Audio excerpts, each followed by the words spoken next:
سلطان صلاح الدین یوسف بن ایوب سلطنت ایوبیہ کے بانی تھے۔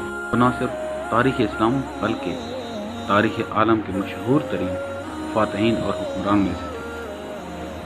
وہ 1138 میں موجودہ عراق کے شہر تکریت میں پیدا ہوئے۔ ان کی زیر قیادت ایوبی سلطنت نے مصر، شام، یمن، عراق، حجاز اور دیار باقر پر حکومت کی۔ صلاح الدین ایوبی کو بہادری، فیاضی، حسن خلق، سخاوت اور بردباری کے باعث نہ صرف مسلمان بلکہ مسیحی بھی عزت کی نگاہ سے دیکھتے۔ صلاح الدین ایوبی کو فاتح بیت المقدس کہا جاتا ہے، جنہوں نے 1187 میں یورپ کی متحدہ فوج کو عبرتناک شکست دے کر بیت المقدس ان سے آزاد کرایا۔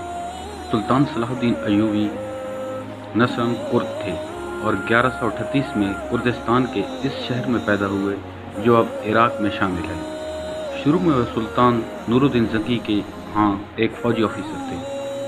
مصر کو فتح کرنے والی فوج میں صلاح الدین ایوبی بھی موجود تھے اور اس کے سپہ سالار شیر خور صلاح الدین کے چچا تھے۔ مصر فتح ہو جانے کے بعد صلاح الدین ایوبی کو 564 ہجری میں مصر کا حاکم مقرر کیا گیا اور اسی زمانے یعنی کہ 569 میں انہوں نے یمن بھی فتح کر لیا۔ نور الدین زنگی کے انتقال کے بعد صلاح الدین حکمرانی پر فائز ہوئے۔ صلاح الدین اپنے کارناموں میں نور الدین زنگی پر بھی بازی دے گئے۔ ان میں جہاد کا جذبہ کوٹ کوٹ کر بھرا ہوا تھا اور بیت المقدس کی فتح ان کی سب سے بڑی خواہش تھی۔ مصر کے بعد صلاح الدین نے 1182 میں شام، موصل، حلب وغیرہ فتح کر کے اپنی سلطنت میں شامل کر دیا۔ اس دوران میں صلیبی سردار رینالڈ کے ساتھ 4 سالہ معاہدہ صلح ہو چکا تھا، جس کی روح سے دونوں ایک دوسرے کی مدد کرنے کے پابند تھے، لیکن یہ معاہدہ محض کاغذی اور رسمی تھا۔ صلیبی بدستور اپنی اشتعال انگیزیوں میں مصروف تھے اور مسلمانوں قافلے کو برابر لوٹ رہے تھے۔ 1186 میں مسیحیوں کے ایک ایسے ہی حملے میں رینالڈ نے یہ جسارت کی کہ بہت سے دیگر مسیحی امراء کے ساتھ مدینہ منورہ پر حملہ کی غرض سے حجاز مقدس پر حملہ آور ہوئے۔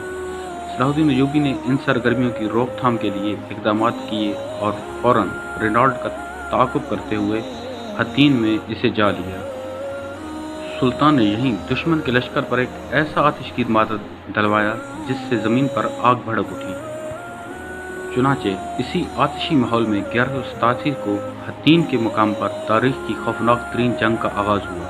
اس جنگ کے نتیجے میں 30,000 مسیحی ہلاک ہوئے اور اتنے ہی قیدی بنا لیے گئے۔ رینالڈ گرفتار ہوا اور سلطان نے اپنے ہاتھ سے اس کا سر قلم کیا۔ دراصل رینالڈ حضرت محمد صلی اللہ علیہ وسلم کی شان میں برملا طور پر گستاخی کیا کرتا تھا اور سلطان ایوبی نے اسے اپنے ہاتھوں سے مارنے کی قسم کھائی۔ یہی وجہ ہے کہ اس کے اتحادی بادشاہ کے ساتھ وہی سلوک کیا جیسا ایک بادشاہ دوسرے بادشاہ کے ساتھ کرتا ہے، لیکن رینالڈ کے جرائم بہت سنگین تھے۔ اس جنگ کے بعد اسلامی فوج مسیحی علاقوں پر چھا گئی۔ حطین کی فتح کے بعد صلاح الدین نے بیت المقدس کی طرف رخ کیا۔ ایک ہفتہ تک خون ریز جنگ کے بعد مسیحیوں نے ہتھیار ڈال دیے اور رحم کی درخواست کی۔ بیت المقدس پورے 88 سال بعد دوبارہ مسلمانوں کے قبضے میں آیا اور تمام فلسطین سے مسیحی حکومت کا خاتمہ ہو گیا۔ بیت المقدس کی فتح صلاح الدین ایوبی کا عظیم الشان کارنامہ تھا۔ اس نے مسجد اقصی میں داخل ہو کر نور الدین زنگی کا تیار کردہ ممبر اپنے ہاتھ سے مسجد میں رکھا۔ اس طرح نور الدین زنگی کی خواہش اس کے ہاتھوں سے پوری ہوئی۔ صلاح الدین نے بیت المقدس میں داخل ہو کر وہ مظالم نہیں کیے جو اس شہر میں قبضے کے وقت مسیحی افواج نے کیے تھے۔ صلاح الدین ایوبی ایک مثالی فاتح کی حیثیت سے بیت المقدس میں داخل ہوا۔ اس نے زر فدیہ لے کر ہر مسیحی کو امان دے دی اور جو غریب فدیہ نہیں ادا کر سکے ان فدیہ کی رقم صلاح الدین اور اس کے بھائی ملک عادل نے خود ادا کی۔ بیت المقدس پر فتح کے بعد یروشلم کی وہ مسیحی حکومت بھی ختم ہو گئی جو فلسطین میں 1099 عیسوی سے قائم تھی۔ اس کے بعد جلد ہی سارا فلسطین مسلمانوں کے قبضے میں آ گیا۔ بیت المقدس میں تقریباً 761 سال مسلسل مسلمانوں کی حکومت رہی۔ 1948 میں امریکہ، برطانیہ، فرانس کی سازش سے فلسطین کے علاقے میں یہودی سلطنت قائم کی گئی اور بیت المقدس کا نصف حصہ یہودیوں کے قبضے میں چلا گیا۔ 1967 کی عرب اسرائیل جنگ میں بیت المقدس پر اسرائیلیوں نے قبضہ کر لیا۔